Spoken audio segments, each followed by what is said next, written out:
how should we converse with each other?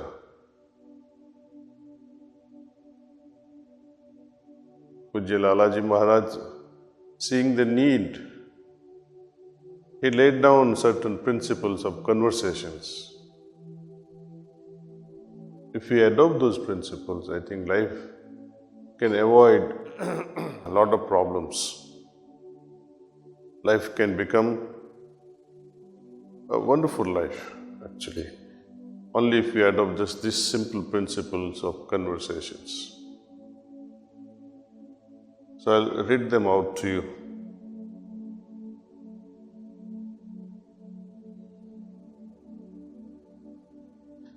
The principles of conversation, Lalaji Maharaj.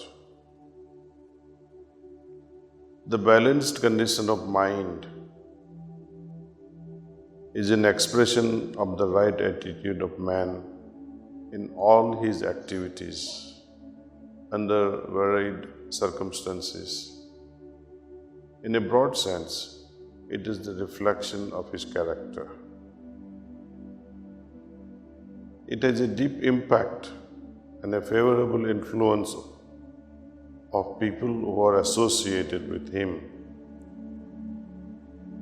It reveals itself in conversations, serious and long or light and short, which is devoid of excitement or emotional outbursts, devoid of rapid, short-tempered and moody reactions, but a prompt, methodical and civil expression of one's own self.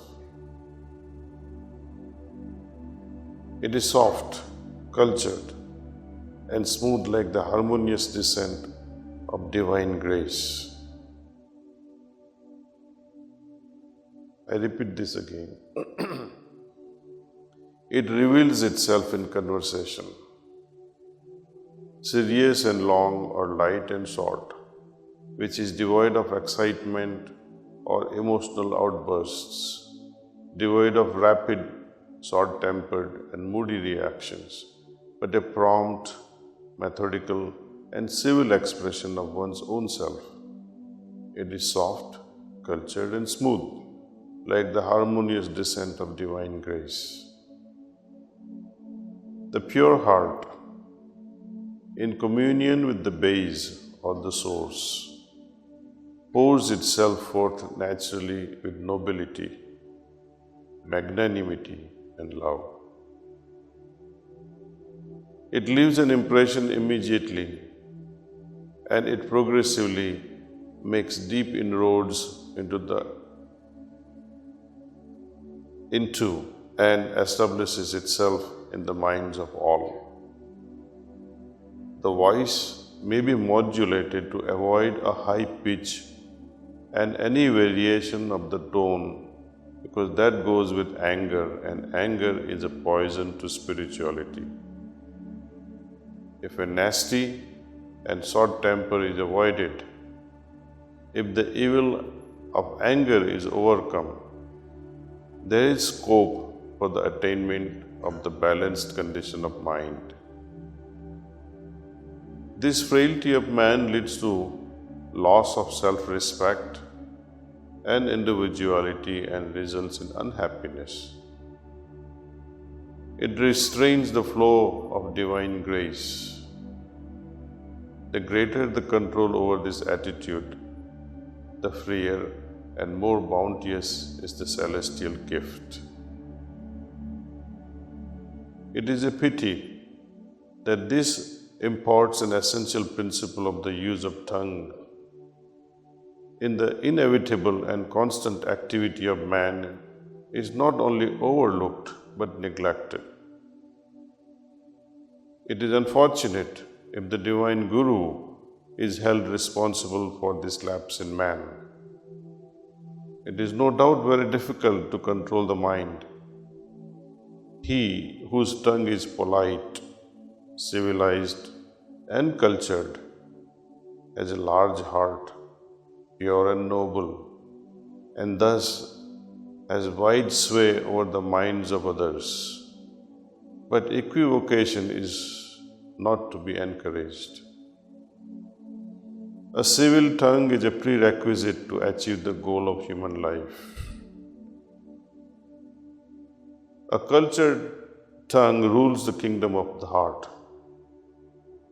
A polished tongue in discourse or in conversation influences humanity and reigns supreme. Anger is a poison to spirituality. Unless one is free from this plague, moderation can never be obtained. Its effect is that the system becomes heavy and tension is produced, and this does not allow the free and subtle currents to enter. There will be continuous pressure on thoughts. To free oneself from anger, one should think him to be polite and humble. Nay, he should try to make himself such that the same color enters each and every part of the body. Cool and calm disposition alone is required for spirituality. The heart is so tender that it begins to droop even by the slightest circulation of the wind. Not everything can be taught. Most important things are never taught. They are picked up by the restless.